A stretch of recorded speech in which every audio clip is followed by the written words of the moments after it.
স্বাগত বন্ধুরা।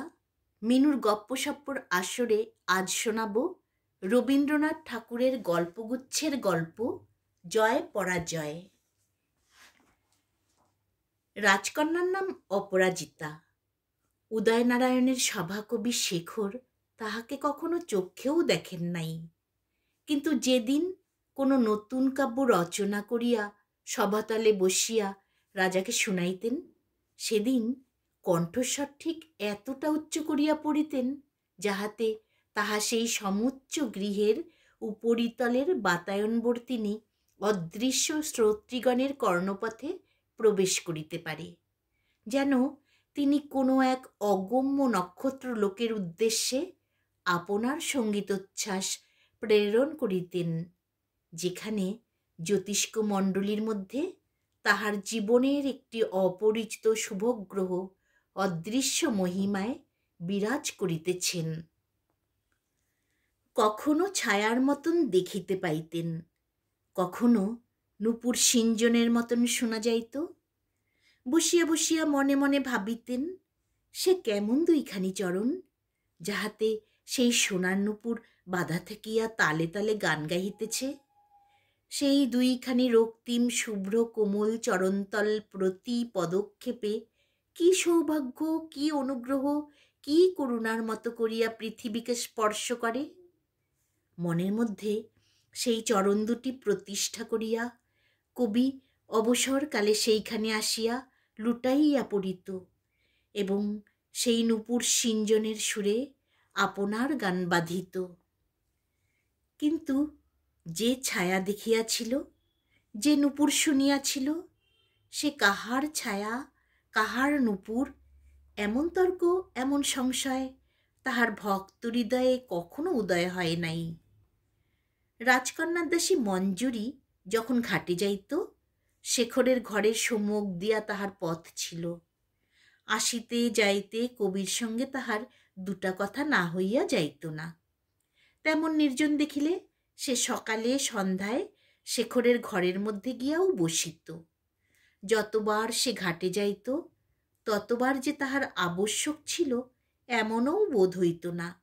যদি বা আবশ্যক ছিল, এমন হয়, কিন্তু ঘাটে যাইবার সময় উহারই মধ্যে একটু বিশেষ যত্ন করিয়া একটা রঙিন কাপড় এবং কানে দুইটা আম্রমুকুল পরিবার কোনো উচিত কারণ পাওয়া যাইত না।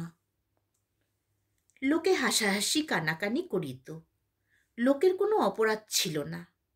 মঞ্জুরিকে দেখিলে শেখর বিশেষ আনন্দ লাভ করিতেন, তাহা গোপন করিতেও তাহার তেমন প্রয়াস ছিল না। তাহার নাম মঞ্জুরি।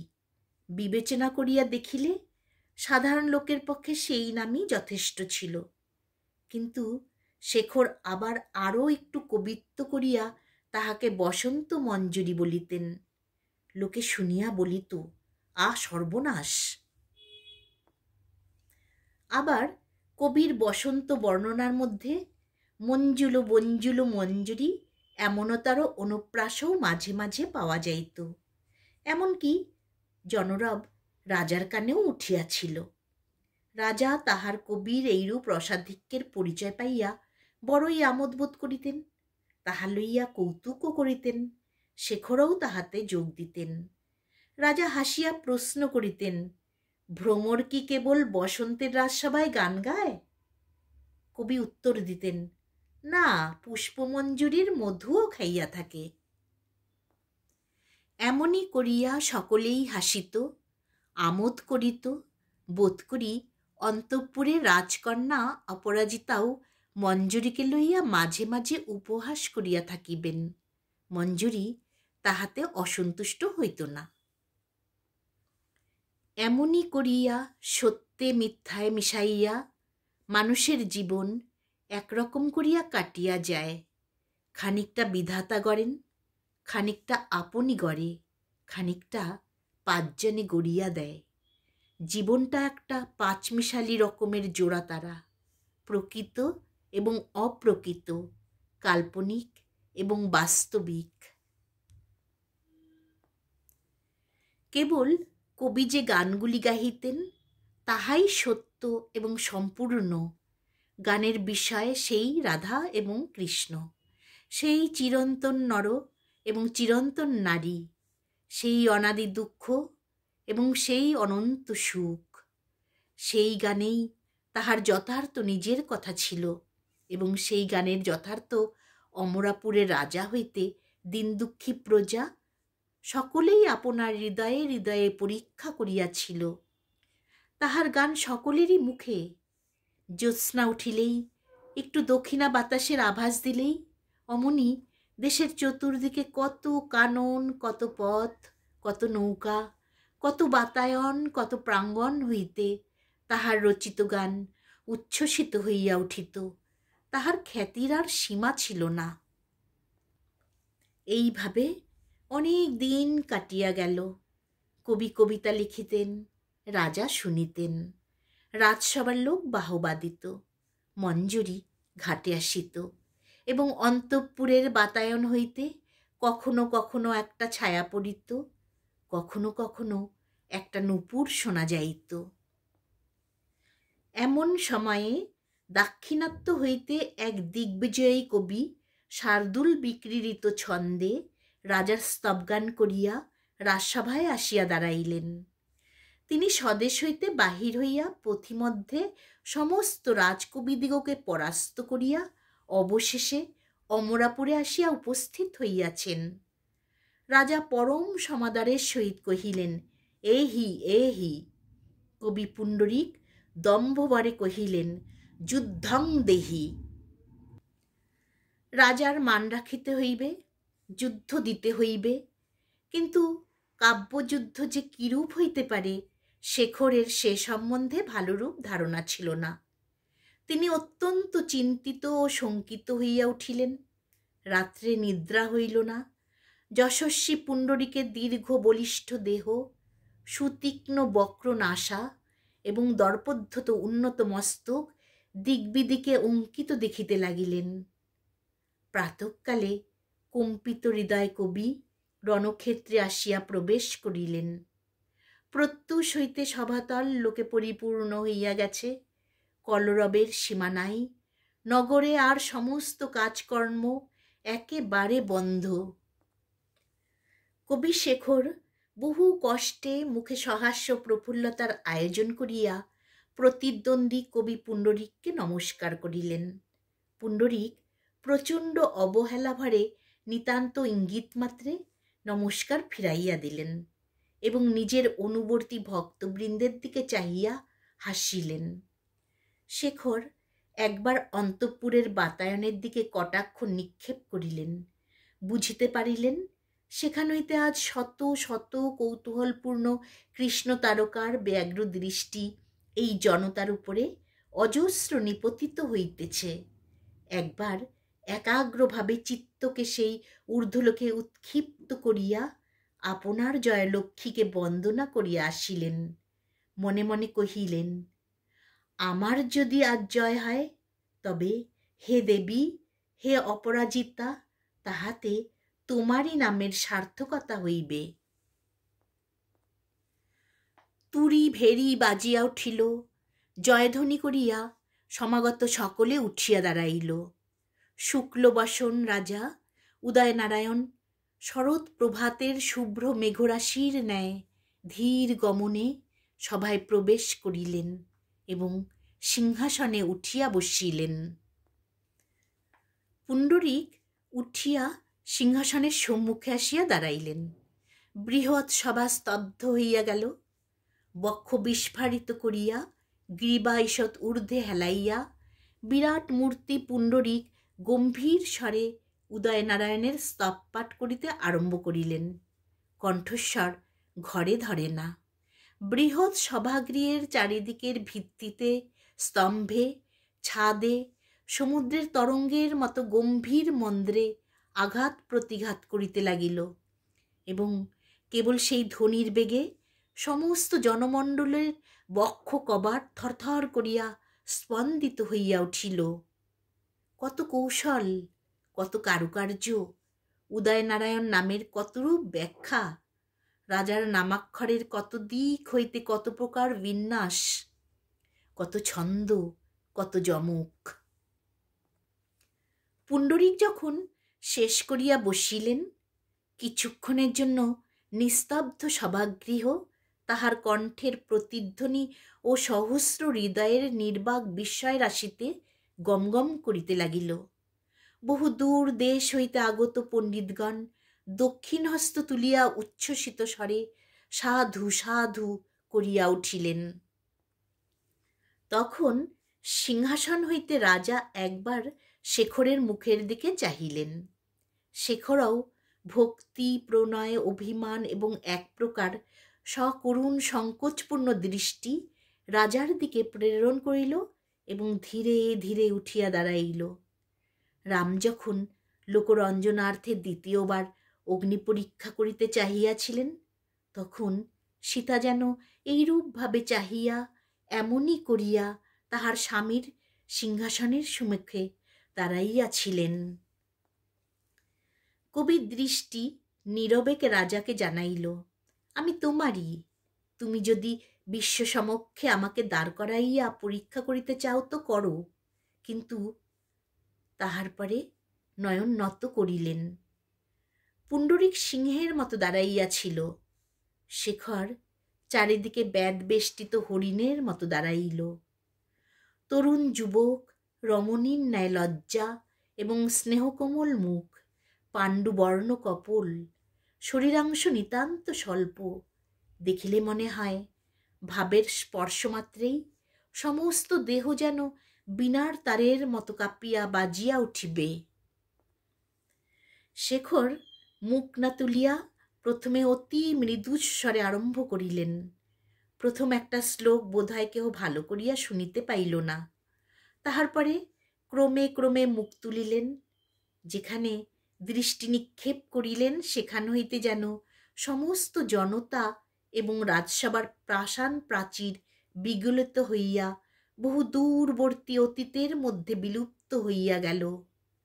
সুমিষ্ট পরিষ্কার কণ্ঠস্বর কাঁপিতে কাঁপিতে উজ্জ্বল অগ্নিশিখার ন্যায় ঊর্ধ্বে উঠিতে লাগিল। প্রথমে রাজার চন্দ্রবংশীয় আদিপুরুষের কথা আরম্ভ করিলেন। ক্রমে ক্রমে কত যুদ্ধ বিগ্রহ, শৌর্য, বীর্য, যজ্ঞদান, কত মহৎ অনুষ্ঠানের মধ্যে দিয়া তাহার রাজকাহিনীকে বর্তমান কালের মধ্যে উপনীত করিলেন। অবশেষে সেই দূর স্মৃতিবদ্ধ দৃষ্টিকে ফিরাইয়া আনিয়া রাজার মুখের উপর স্থাপিত করিলেন এবং রাজ্যের সমস্ত প্রজাহৃদয়ের একটা বৃহৎ অব্যক্ত প্রীতিকে ভাষায় ছন্দে মূর্তিমান করিয়া সভার মাঝখানে দাঁড় করাইয়া দিলেন। যেন দূর দূরান্তর হইতে শত সহস্র প্রজার হৃদয় স্রোত ছুটিয়া আসিয়া রাজপিতামহদিগের এই অতি পুরাতন প্রাসাদকে মহাসঙ্গীতে পরিপূর্ণ করিয়া তুলিল। ইহার প্রত্যেক ইষ্টককে যেন তাহারা স্পর্শ করিল, আলিঙ্গন করিল, চুম্বন করিল। ঊর্ধ্বে অন্তঃপুরের বাতায়ন সম্মুখে উত্থিত হইয়া রাজলক্ষ্মী স্বরূপা প্রাসাদ লক্ষ্মীদের চরণতলে স্নেহাদ্র ভক্তিভরে লুণ্ঠিত হইয়া পড়িল এবং সেখান হইতে ফিরিয়া আসিয়া রাজাকে এবং রাজার সিংহাসনকে মহামহোল্লাসে শত শতবার প্রদক্ষিণ করিতে লাগিল। অবশেষে বলিলেন, মহারাজ, বাক্যেতে হার মানিতে পারি, কিন্তু ভক্তিতে কে হারাইবে? এই বলিয়া কম্পিত দেহে বসিয়া পড়িলেন। তখন অশ্রুজলে অভিষিক্ত প্রজাগণ জয় জয় রবে আকাশ কাঁপাইতে লাগিল। সাধারণ জনমণ্ডলীর এই উন্মত্ততাকে ধিক্কারপূর্ণ হাস্যের দ্বারা অবজ্ঞা করিয়া পুণ্ডরীক আবার উঠিয়া দাঁড়াইলেন। দৃপ্ত গর্জনে জিজ্ঞাসা করিলেন, বাক্যের চেয়ে শ্রেষ্ঠ কে? সকলে এক মুহূর্তে স্তব্ধ হইয়া গেল। তখন তিনি নানা ছন্দে অদ্ভুত পাণ্ডিত্য প্রকাশ করিয়া বেদ বেদান্ত আগম নিগম হইতে প্রমাণ করিতে লাগিলেন, বিশ্বের মধ্যে বাক্যই সর্বশ্রেষ্ঠ, বাক্যই সত্য, বাক্যই ব্রহ্ম। ব্রহ্মা বিষ্ণু মহেশ্বর বাক্যের বশ, অতএব বাক্য তাহাদের অপেক্ষা বড়। ব্রহ্মা চারি মুখে বাক্যকে শেষ করিতে পারিতেছেন না। পঞ্চানন পাঁচ মুখে বাক্যের অন্ত না পাইয়া অবশেষে নীরবে ধ্যানপরায়ণ হইয়া বাক্য খুঁজিতেছেন। এমনি করিয়া পাণ্ডিত্যের উপর পাণ্ডিত্য এবং শাস্ত্রের উপর শাস্ত্র চাপাইয়া বাক্যের জন্য একটা অভ্রভেদী সিংহাসন নির্মাণ করিয়া বাক্যকে মর্তলোক হইতে এবং সুরলোকের মস্তকের উপর বসাইয়া দিলেন এবং পুনর্বার বজ্র নিনাদে জিজ্ঞাসা করিলেন, বাক্যের অপেক্ষা শ্রেষ্ঠ কে? দর্পভরে চতুর্দিকে নিরীক্ষণ করিলেন। যখন কেহ কোনো উত্তর দিল না, তখন ধীরে ধীরে আসন গ্রহণ করিলেন। পণ্ডিতগণ সাধু সাধু, ধন্য ধন্য করিতে লাগিল। রাজা বিস্মিত হইয়া রহিলেন এবং কবি শেখর এই বিপুল পাণ্ডিত্যের নিকটে আপনাকে ক্ষুদ্র মনে করিলেন। আজিকার মতো সভা ভঙ্গ হইল। পরদিন শেখর আসিয়া গান আরম্ভ করিয়া দিলেন। বৃন্দাবনে প্রথম বাঁশি বাজিয়াছে, তখনও গোপিনীরা জানে না কে বাজাইল, জানে না কোথায় বাজিতেছে। একবার মনে হইল দক্ষিণ পবনে বাজিতেছে, একবার মনে হইল উত্তরে গিরি গোবর্ধনের শিকড় হইতে ধ্বনি আসিতেছে। মনে হইল উদয়াচলের উপরে দাঁড়াইয়া কে মিলনের জন্য আহ্বান করিতেছে। মনে হইল অস্তাচলের প্রান্তে বসিয়া কে বিরহ শোকে কাঁদিতেছে। মনে হইল যমুনার প্রত্যেক তরঙ্গ হইতে বাঁশি বাজিয়া উঠিল। মনে হইল আকাশের প্রত্যেক তারা যেন সেই বাঁশির ছিদ্র। অবশেষে কুঞ্জে কুঞ্জে, পথে ঘাটে, ফুলে ফলে, জলে স্থলে, উচ্চে নিচে, অন্তরে বাহিরে বাঁশি সর্বত্র বাজিতে লাগিল। বাঁশি কি বলিতেছে তাহা কেহ বুঝিতে পারিল না, এবং বাঁশির উত্তরে হৃদয়ে কি বলিতে চাহে তাহাও কেহ স্থির করিতে পারিল না। কেবল দুটি চক্ষু ভরিয়া অশ্রু জল জাগিয়া উঠিল এবং একটি আলোক সুন্দর শ্যামস্নিগ্ধ মরণের আকাঙ্ক্ষায় সমস্ত প্রাণ যেন উৎকণ্ঠিত হইয়া উঠিল। সভা ভুলিয়া, রাজা ভুলিয়া, আত্মপক্ষ প্রতিপক্ষ ভুলিয়া, যশ অপযশ, জয় পরাজয়, উত্তর প্রত্যুত্তর সমস্ত ভুলিয়া শেখর আপনার নির্জন হৃদয়কুঞ্জের মধ্যে যেন একলা দাঁড়াইয়া এই বাঁশির গান গাহিয়া গেলেন। কেবল মনে ছিল একটি জ্যোতির্ময়ী মানসী মূর্তি, কেবল কানে বাজিতেছিল দুটি কমল চরণের নূপুর ধ্বনি। কবি যখন গান শেষ করিয়া হতজ্ঞানের মতো বসিয়া পড়িলেন, তখন একটি অনির্বচনীয় মাধুর্যে, একটি বৃহৎ ব্যাপ্ত বিরহ ব্যাকুলতায় সভাগৃহ পরিপূর্ণ হইয়া রহিল। কেহ সাধুবাদ দিতে পারিল না। এই ভাবের প্রবলতার কিঞ্চিত উপশম হইলে পুণ্ডরীক সিংহাসন সম্মুখে উঠিলেন। প্রশ্ন করিলেন, রাধাই বা কে, কৃষ্ণই বা কে? বলিয়া চারিদিকে দৃষ্টিপাত করিলেন এবং শিষ্যদের প্রতি চাহিয়া ঈষৎ হাস্য করিয়া পুনরায় প্রশ্ন করিলেন, রাধাই বা কে, কৃষ্ণই বা কে? বলিয়া অসামান্য পাণ্ডিত্য বিস্তার করিয়া আপনি তাহার উত্তর দিতে আরম্ভ করিলেন। বলিলেন, রাধা প্রণব ওঙ্কার, কৃষ্ণ ধ্যানযোগ, এবং বৃন্দাবন দুই ভ্রুর মধ্যবর্তী বিন্দু। ইরা, সুষুম্না, পিঙ্গলা, নাভিপদ্ম, হৃৎপদ্ম, ব্রহ্মরন্ধ্র সমস্ত আনিয়া ফেলিলেন। রা অর্থেই বাকি, ধা অর্থেই বাকি। কৃষ্ণ শব্দের ক হইতে মূর্ধন্য পর্যন্ত প্রত্যেক অক্ষরের কত প্রকার ভিন্ন ভিন্ন অর্থ হইতে পারে তাহার একে একে মীমাংসা করিলেন। একবার বুঝাইলেন কৃষ্ণ যজ্ঞ, রাধিকা অগ্নি। একবার বুঝাইলেন কৃষ্ণ বেদ এবং রাধিকা স্বরদর্শন। তাহার পরে বুঝাইলেন কৃষ্ণ শিক্ষা এবং রাধিকা দীক্ষা, রাধিকা তর্ক, কৃষ্ণ মীমাংসা, রাধিকা উত্তর প্রত্যুত্তর, কৃষ্ণ জয়লাভ। এই বলিয়া রাজার দিকে, পণ্ডিতদের দিকে এবং অবশেষে তীব্র হাস্যে শেখরের দিকে চাহিয়া পুণ্ডরীক বসিলেন। রাজা পুণ্ডরীকের আশ্চর্য ক্ষমতায় মুগ্ধ হইয়া গেলেন। পণ্ডিতদের বিস্ময়ের সীমা রহিল না এবং কৃষ্ণ রাধার নব নব ব্যাখ্যায় বাঁশির গান, যমুনার কল্লোল, প্রেমের মোহ একেবারে দূর হইয়া গেল। যেন পৃথিবীর উপর হইতে কে একজন বসন্তের সবুজ রংটুকু মুছিয়া লইয়া আগা গোড়া পবিত্র গোময় লেপন করিয়া গেল। শেখর আপনার এতদিনকার সমস্ত গান বৃথা বোধ করিতে লাগিলেন। ইহার পরে তাহার আর গান গাহিবার সামর্থ্য রহিল না। সেদিন সভা ভঙ্গ হইল।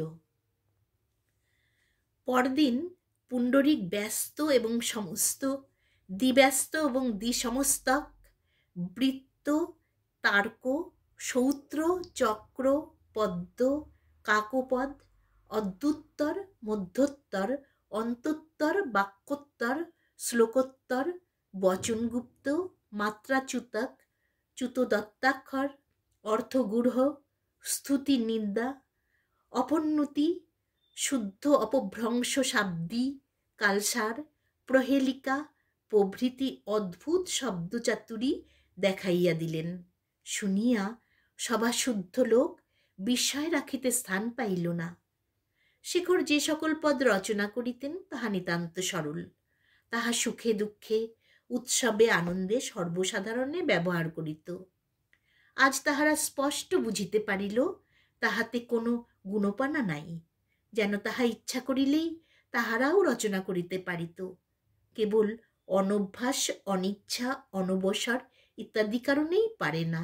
নহিলে কথাগুলো বিশেষ নতুনও নহে, দুরূহও নহে। তাহাতে পৃথিবীর লোকের নতুন একটা শিক্ষাও হয় না, সুবিধাও হয় না। কিন্তু আজ যাহা শুনিল তাহা অদ্ভুত ব্যাপার। কাল যাহা শুনিয়াছিল তাহাতেও বিস্তর চিন্তা এবং শিক্ষার বিষয় ছিল। পুণ্ডরীকের পাণ্ডিত্য ও নৈপুণ্যের নিকট তাহাদের আপনার কবিটিকে নিতান্ত বালক ও সামান্য লোক বলিয়া মনে হইতে লাগিল। মৎস্যপুচ্ছের তাড়নায় জলের মধ্যে যে গূঢ় আন্দোলন চলিতে থাকে, সরোবরের পদ্ম যেমন তাহার প্রত্যেক আঘাত অনুভব করিতে পারে, শেখর তেমনি তাহার চতুর্দিকবর্তী সভাস্থ জনের মনের ভাব হৃদয়ের মধ্যে বুঝিতে পারিলেন। আজ শেষ দিন, আজ জয় পরাজয় নির্ণয় হইবে। রাজা তাহার কবির প্রতি তীব্র দৃষ্টিপাত করিলেন।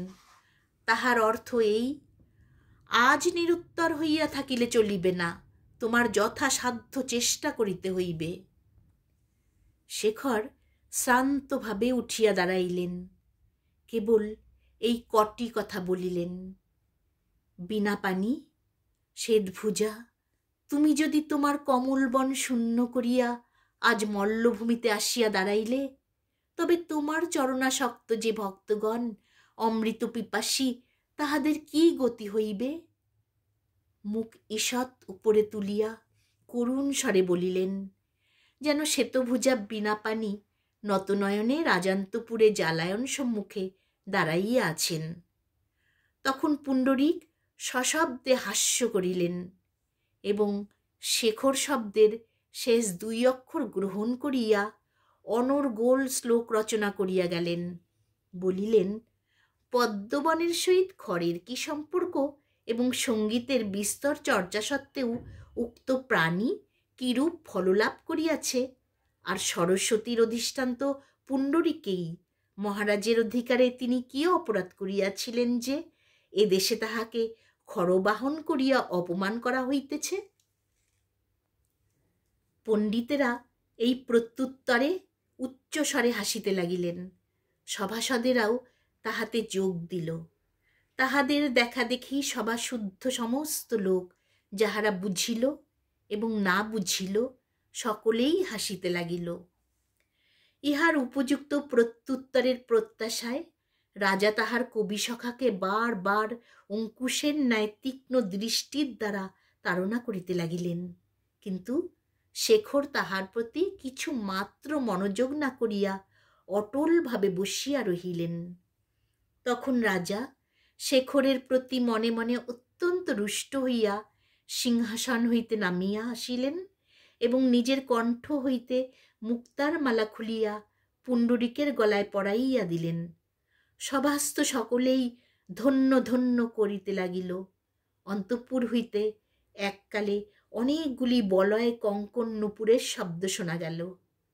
তাহাই শুনিয়া শেখর আসন ছাড়িয়া উঠিলেন এবং ধীরে ধীরে সভাগৃহ হইতে বাহির হইয়া গেলেন।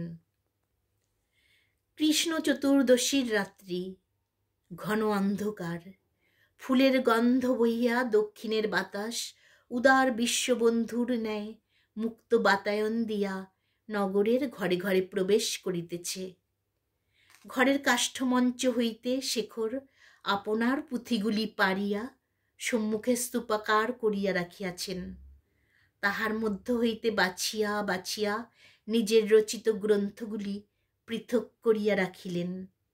অনেক দিনকার অনেক লেখা, তাহার মধ্যে অনেকগুলি রচনা তিনি নিজেই প্রায় ভুলিয়া গিয়াছিলেন। সেগুলি উল্টাইয়া পাল্টাইয়া এখানে ওখানে পড়িয়া দেখিতে লাগিলেন। আজ তাহার কাছে ইহা সমস্তই অকিঞ্চিৎকর বলিয়া বোধ হইল। নিঃশ্বাস ফেলিয়া বলিলেন, সমস্ত জীবনের এই কি সঞ্চয়! কতগুলা কথা এবং ছন্দ এবং মিল, ইহার মধ্যে যে কোনো সৌন্দর্য, মানবের কোনো চির আনন্দ, কোনো বিশ্বসঙ্গীতের প্রতিধ্বনি, তাহার হৃদয়ের কোনো গভীর আত্মপ্রকাশ নিবদ্ধ হইয়া আছে, আজ তিনি তাহা দেখিতে পাইলেন না। রোগীর মুখে যেমন কোনো খাদ্যই রুচে না, তেমনি আজ তাহার হাতের কাছে যাহা কিছু আসিল সমস্তই ঠেলিয়া ঠেলিয়া ফেলিয়া দিলেন। রাজার মৈত্রী, লোকের খ্যাতি, হৃদয়ের দুরাশা, কল্পনার কুহক, আজ অন্ধকার রাত্রে সমস্তই শূন্য বিড়ম্বনা বলিয়া ঠেকিতে লাগিল। তখন একটি একটি করিয়া তাহার পুঁথি ছিঁড়িয়া সম্মুখের জ্বলন্ত অগ্নিভাণ্ডে নিক্ষেপ করিতে লাগিলেন। হঠাৎ একটা উপহাসের কথা মনে উদয় হইল। হাসিতে হাসিতে বলিলেন, বড় বড় রাজারা অশ্বমেধ যজ্ঞ করিয়া থাকেন, আজ আমারে কাব্যমেধ যজ্ঞ। কিন্তু তখনই মনে উদয় হইল, তুলনাটা ঠিক হয় নাই। অশ্বমেধের অশ্ব যখন সর্বত্র বিজয়ী হইয়া ফিরিয়া আসে, তখনই অশ্বমেধ হয়। আমার কবিত্ব যেদিন পরাজিত হইয়াছে, আমি সেই দিন কাব্যমেধ করিতে বসিয়াছি। আরো বহুদিন পূর্বে করিলেই ভালো হইত। একে একে নিজের সকল গ্রন্থগুলি অগ্নিতে সমর্পণ করিলেন। আগুন ধুধু করিয়া জ্বলিয়া উঠিলে কবি সবেগে দুই শূন্য হস্ত শূন্যে নিক্ষেপ করিতে করিতে বলিলেন, তোমাকে দিলাম, তোমাকে দিলাম, তোমাকে দিলাম, হে সুন্দরী অগ্নিশিখা, তোমাকেই দিলাম। এতদিন তোমাকেই সমস্ত আহুতি দিয়া আসিতেছিলাম, আজ একেবারে শেষ করিয়া দিলাম। বহুদিন তুমি আমার হৃদয়ের মধ্যে জ্বলিতেছিলে, হে মোহিনী বন্যী রূপিণী। যদি সোনা হইতাম তো উজ্জ্বল হইয়া উঠিতাম, কিন্তু আমি তুচ্ছ তৃণ দেবী, তাই আজ ভস্ম হইয়া গিয়াছি।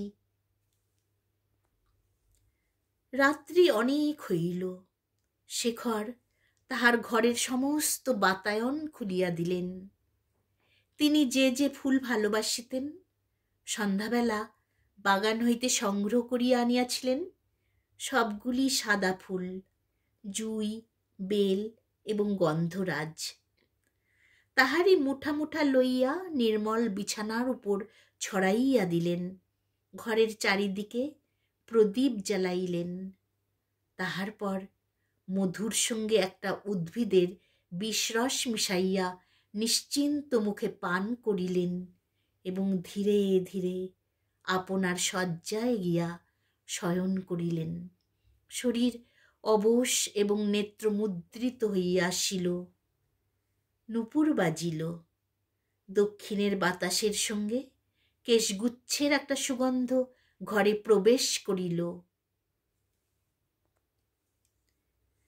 কবি নিমীলিত নেত্রে কহিলেন, দেবী, ভক্তের প্রতি দয়া করিলে কি? এতদিন পরে আজ কি দেখা দিতে আসিলে?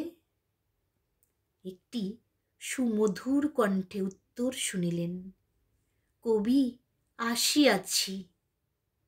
শেখর চমকিয়া উঠিয়া চক্ষু মেলিলেন।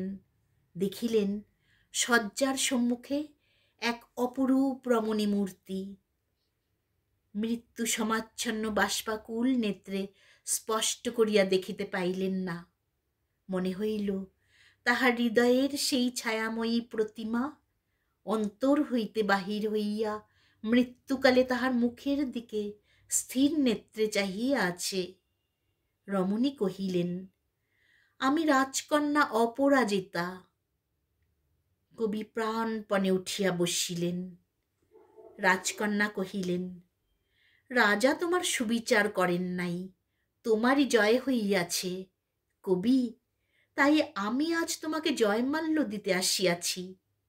বলিয়া অপরাজিতা নিজের কণ্ঠ হইতে সহস্ত রচিত পুষ্পমালা খুলিয়া কবির গলায় পরাইয়া দিলেন। মরণাহত কবি শয্যার উপরে পড়িয়া গেলেন।